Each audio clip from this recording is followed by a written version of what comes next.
Hello everyone, welcome to knowledge of law. Guys, आज की video में हम बात करने वाले हैं कि भाई जब आप वकालत की प्रैक्टिस करते हैं किसी भी सीनियर एडवोकेट के अंडर, तो आप कौन कौन चीज़ों को ध्यान में रख सकते हो, और ये भी बताऊंगी कि सीनियर आपको क्या क्या चीज़ें सिखाता है।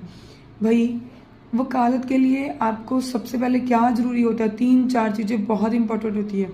सबसे पहले एक ड्राफ्टिंग, ठीक है। सेकेंड थी क्रॉस कैसे करना, ठीक। क्रॉस में कौन से क्वेश्चन पूछने हैं और कौन से क्वेश्चन के ऊपर क्रॉस आपको करना है, ये बहुत रेलिवेंट चीज़ है। क्रॉस के ऊपर आपका पूरे का पूरा मैटर बेस्ड होता है।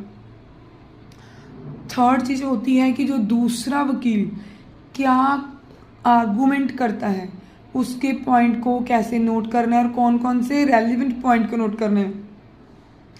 कई तो जो जूनियर एडवोकेट होते हैं, जहाँ किसी के अंडर प्रैक्टिस करते हैं जो वकील, उनको नहीं पता होता, तो वो सारी की सारी जो आर्गूमेंट होती है दूसरे वकील की, वो सारी की सारी नोट डाउन कर लेते हैं। भाई, आपको ऑल आर्गूमेंट दूसरे अदर काउंसिल की नहीं ऐड ऑन करनी, तो बट आपको क्या होता है कि रेलिवेंट चीज़ें, कि जैसे उन्होंने बोला कि PW1 में ये चीज़ बोली है। PW1 अगर वो पिटिशनर की साइड से, ठीक है, जो भी उसने PW1 जो भी उसका फर्स्ट विटनेस होगा उसमें उसने क्या चीज़ें बोली हैं। PW2 में फिर अगर उन्होंने कोई डॉक्यूमेंट्स लगाए हैं, अगर वो बोल रहे हैं कि PW1/A में ये लिखा है, जब P1 में ये लिखा है, C1 में ये लिखा है।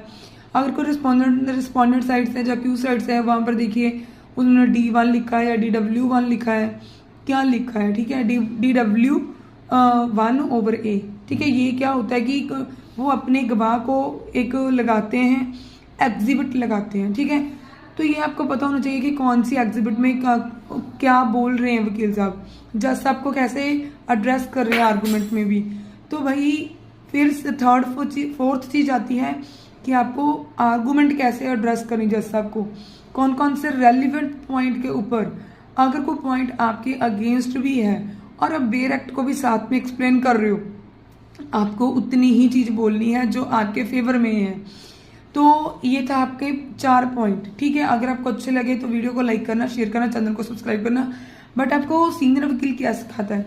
भाई, सीनियर वकील आपको कभी भी ये नहीं सिखाएगा कि ड्राफ्टिंग कैसे करनी है, ठीक। हाँ, कभी कभार आपको एप्लीकेशन बता देगा कि हाँ भाई ऐसे लिखो, तो छोटी मोटी एप्लीकेशन, बट पूरी की पूरी ड्राफ्टिंग आपको कभी नहीं सिखाएगा। अगर आपका पर्सनल केस आता है उसमें भी आपके ड्राफ्टिंग में हेल्प नहीं करता, और ना कभी आपको ये बताएगा भाई क्रॉस में कौन से क्वेश्चन पूछने चाहिए, और ना ही कभी ये बताएगा कि क्रॉस अगर कोई दूसरा वकील कर रहा है आर्गूमेंट, उसमें कौन कौन सी चीज़ों को लिखना है, और आर्गूमेंट के पॉइंट्स में आपको कभी नहीं बताएगा। ये आपको खुद सीखना पड़ेगा।